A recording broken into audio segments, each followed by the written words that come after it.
sekalian, beberapa waktu belakangan ini umat Islam sedang ramai membahas isu yang berkaitan dengan tahun 2024.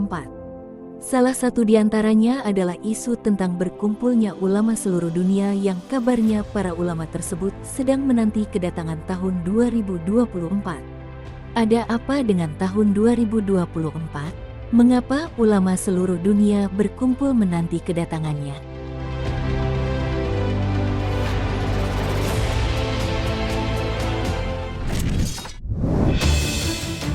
Tahun 2024 mungkin akan menjadi tahun momentum yang krusial bagi umat Islam.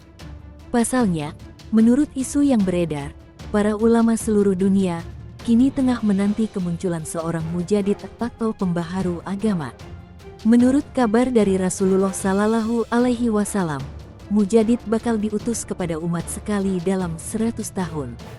Dari Abu Hurairah radhiyallahu anhu, Rasulullah Shallallahu Alaihi Wasallam bersabda, sesungguhnya Allah akan mengutus atau menghadirkan bagi umat ini, umat Islam orang yang akan memperbaharui urusan agama mereka pada setiap akhir 100 tahun. Hadis riwayat Abu Daud, Hakim dan Tabrani. Dijelaskan oleh para ulama, tafsir dan hadits mujadid adalah seseorang yang membawa pembaharuan atau perbaikan atas kerusakan yang terjadi pada urusan agama. Pembaharuan yang dimaksudkan di sini diartikan sebagai upaya menghidupkan kembali pengamalan ajaran Islam yang otentik atau upaya mengembalikan kemurnian ajaran Islam yang sebenarnya dari apa yang telah banyak diselewengkan atau disalahi oleh umat Islam. Perhitungan akhir 100 tahun dalam hadis ini sendiri, menurut penjelasan sebagian ulama, yaitu dimulai dari waktu hijrah Rasulullah Shallallahu Alaihi Wasallam dari Mekah ke Madinah. Adapun jumlah mujahid yang diutus dalam setiap abadnya, di sini terjadi perbedaan pendapat. Sebagian besar ulama mengatakan mujadidnya hanya satu orang dalam satu abad. Namun ulama ternama seperti Ibnu Hajar al-Asqalani Az-Zahabi, Ibnu Katsir An-Nawawi dan Ibnu Astasir Al-Jazari menyatakan bahwa mujadid bisa jadi lebih dari satu orang alias beberapa orang dalam satu abad. Para ulama yang namanya disebutkan ini menafsirkan kata atau lafaz man dalam hadis Nabi tersebut sebagai kata yang bersifat umum yang bisa jadi mencakup perseorangan atau kelompok. Bahkan Imam An-Nawawi secara lebih inklusif menyatakan bahwa mujadid bisa saja mencakup berbagai bidang seperti fikih, tafsir, hadis, dan akhlak. Bahkan bisa pula bidang peperangan, pendidikan, pemikiran, dan jihad. Prof. Muhammad Quraisy Shihab sendiri, selaku ulama tafsir kontemporer menyatakan bahwa tak mudah untuk menetapkan siapa mujadid pada tiap abad. Sebab, selain ada kemungkinan mujadid tak hanya satu orang dalam satu abad, versi nama-nama mujadid dari tiap abad pun berbeda-beda.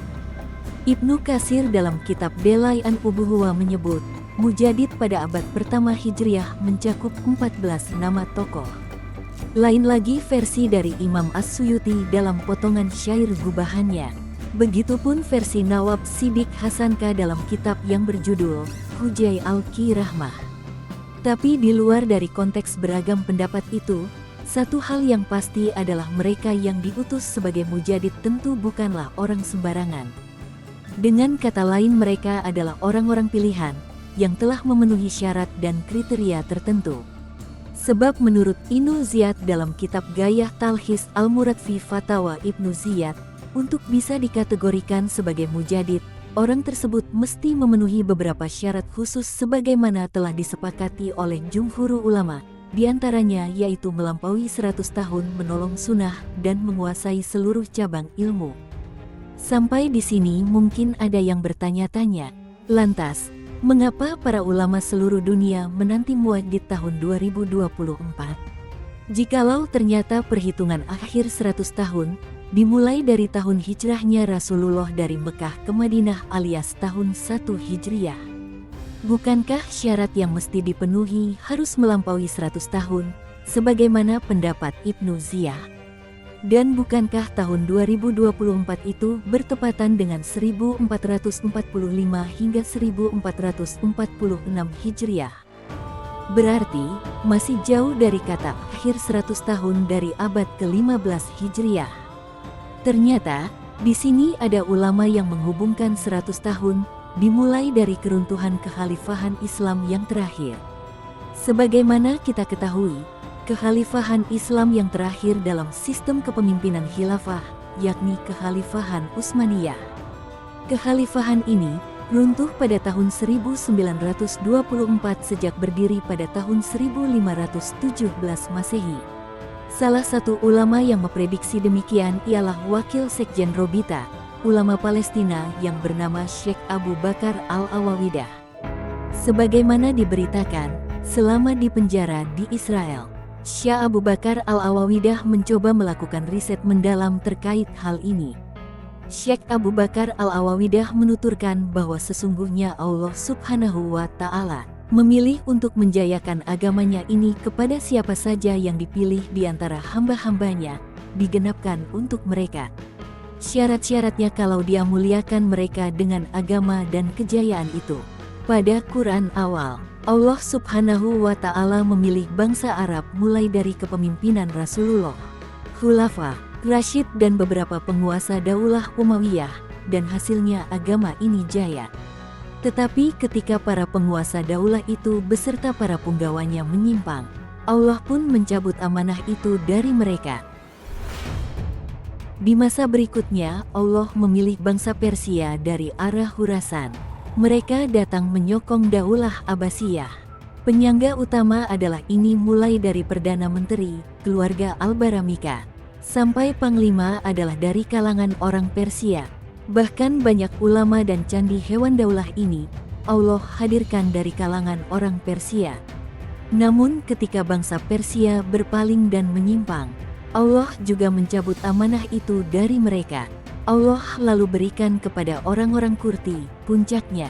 Allah cabut amanah itu dan rasa-rasanya hingga hari ini Allah belum menunjuk bangsa lain untuk memimpin penjayaan Islam ini.